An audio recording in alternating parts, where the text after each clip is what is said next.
Kalau hatinya mengatakan ndak, ya akan ndak. Walaupun seluruh syahwatnya menginginkan, walaupun kemudian seluruh anggota tubuhnya itu menginginkan. Makanya orang yang beruntung, orang yang beriman dengan orang yang fajir. Fajir itu apa sih? Fajir itu berdosa.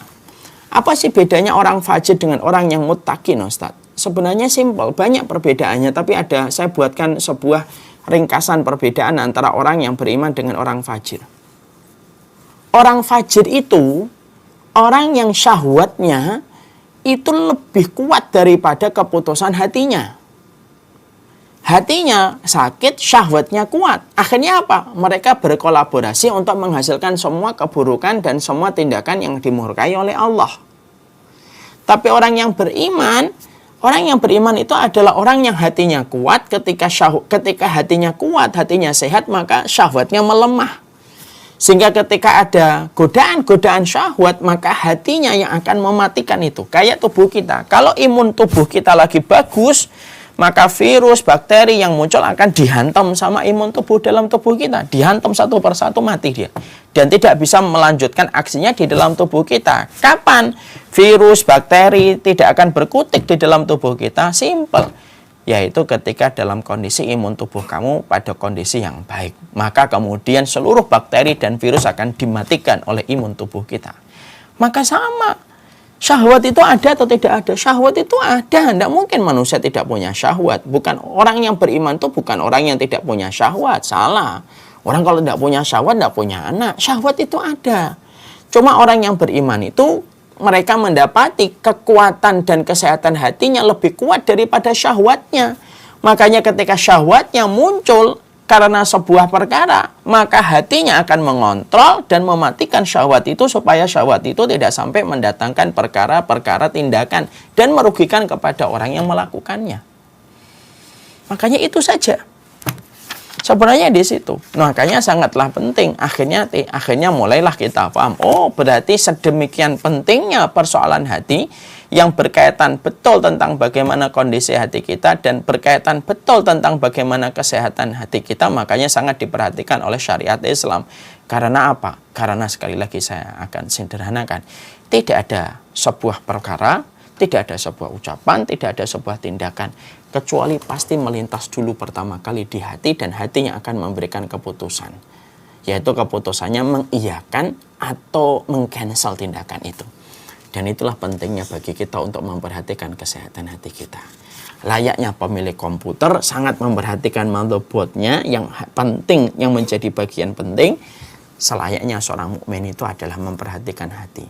Karena kalau kita mendapati lintasannya itu baik, maka akan berakibat kepada kebaikan. Tapi kalau kita mendapati cawan hati kita sakit, kotor, maka apa yang terlintas itu pasti akan merusak bagaimana kehidupan kita selaku manusia. Dan itulah yang menjadikan kita memahami sampai Rasulullah SAW kemudian mengibaratkan bahwasanya hati sebagaimana raja yang apabila dia baik maka seluruh anggota tubuhnya yang lain akan menjadi baik. Dan ketika dia buruk, maka seluruh anggota tubuhnya itu akan menjadi buruk. Makanya tidak mengherankan Allah itu kalau memberikan kekuatan kepada manusia itu bukan hanya fisik yang paling dominan. Allah itu kalau ingin mengkuatkan hati manusia, ingin menenangkan, maka yang menjadi tempat landingnya adalah hatinya. Kekuatan itu terletak pada hatinya. Allah kalau ingin menguatkan orang itu kadang-kadang bukan melewati fisiknya, tapi melewati hatinya. Ketika hatinya kuat, sehat, maka perkara berat akan tampak ringan kepada hati yang sehat. Makanya Masya Allah ya, berapa sering kita melihat diri kita atau melihat orang lain, ada orang yang biasa, kurus, makannya juga tidak terlalu bergizi gitu. Mungkin makannya tidak semahal sebagian orang yang lain gitu. Tapi kalau dia sholat, dia mampu bertahan berdiri sampai setengah jam 1 rakaat.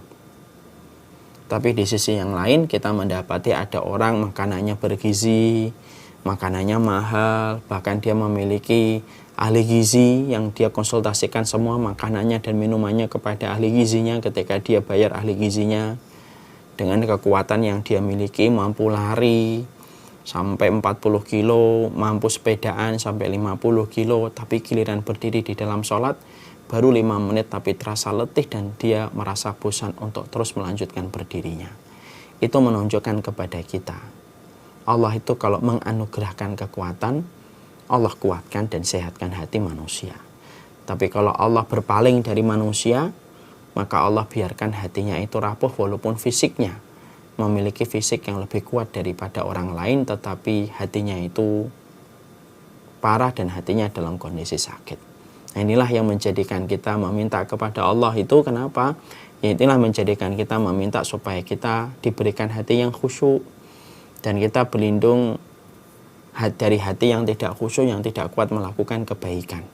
Makanya ada 4 perkara yang selalu Nabi itu berlindung kepada Allah Subhanahu wa Ta'ala, dari 4 perkara yang mana Nabi melihatnya ini perkara merusak betul. Apa itu? Allahumma inni a'udzubika min ilmin la yanfa, yaitu ilmu yang tidak bermanfaat. Ilmunya dapat tapi tidak merubah menjadikan dia lebih baik. Min ilmin la yanfa wa qalbin la yakhsha, hati yang tidak pernah khusyuk. Nabi itu betul-betul berlindung dari hati yang tidak pernah khusyuk. Hati yang tidak pernah khusyuk itu ya akhirnya tidak pernah mampu berlama-lama dalam ketaatan. Baru ngaji sebentar, 5 menit, 10 menit sudah mulai gelisah, buka handphone, sudah mulai selancar dalam sosial media yang dia inginkan. Karena dia tidak betah dengan ilmu yang dia dengarkan. Itu termasuk pada kategori hati yang tidak khusyuk. Yang ketiga, Nabi berlindung dari wamin du'ain la yusma, doa yang tidak pernah didengar oleh Allah. Kan kasihan ya, layaknya anak kecil ketika ngomong minta macam-macam sama bapaknya tapi bapaknya nggak mendengarkan, itu kan tangisan anak itu kan semakin keras ya. Kemudian wa nafsin la tashba, dan kemudian dari nafsu yang tidak pernah cukup. Maka yang menarik yang kita perhatikan adalah Nabi itu berlindung dari hati yang tidak pernah khusyuk. Karena apa? Karena Allah itu kalau sudah tidak ridho sama orang, Allah tinggalkan dia dan hatinya, sehingga dia tenggelam dengan berbagai macam syahwatnya dan akhirnya tidak mampu menikmati apa yang harus dia nikmati pada setiap ibadah dalam setiap ketaatan yang harusnya itu menumbuhkan ketenangan dan kebahagiaan dia sebagai seorang manusia. Maka inilah yang menjadikan kita memahami, yang kita khawatirkan itu adalah ketika kita mendapatkan 4 perkara itu. Maka inilah yang menjadikan kita memahami betul, ya Allah, betapa pentingnya kita akhirnya melihat kondisi hati. Hati itu adalah hakim yang memberikan keputusan. Hati merupakan sebuah tempat yang menjadi lintasan dari setiap apapun yang dilakukan oleh manusia. Tidak ada apapun yang dilakukan manusia kecuali pertama kali itu melintasnya di hati. Baru kemudian hati yang akan memberikan sebuah amaran sesuai dengan kondisinya. Mata untuk melihat, tangan untuk memegang, kaki untuk melangkah, tubuh yang harus bergoyang, rambut yang harus begini, semuanya itu dirahkan oleh hati. Sampai persoalan rambut pun itu tidak ada, itu pun tidak lepas dari kaitannya dengan hati. Masalah kuku pun itu tidak ada, itu pun tidak lepas dari kaitannya dengan hati. Kenapa? Sekali lagi, semua yang terjadi pada tubuh kita itu selalu melintasnya itu pertama kali di hati. Dan hati yang memutuskan iya atau tidak. Pernah kan kita lihat ada orang yang kemudian selalu memikirkan rambutnya gitu. Lalu kemudian dia bisa melakukan ini dan itu dengan rambutnya, kukunya, kuku kakinya. Dan itu ada kaitannya dengan hati. Masya Allah ya. Sampai urusan kuku, sampai urusan rambut, sampai urusan kuping, sampai urusan apapun, itu pertama kali selalu melintas pada hati.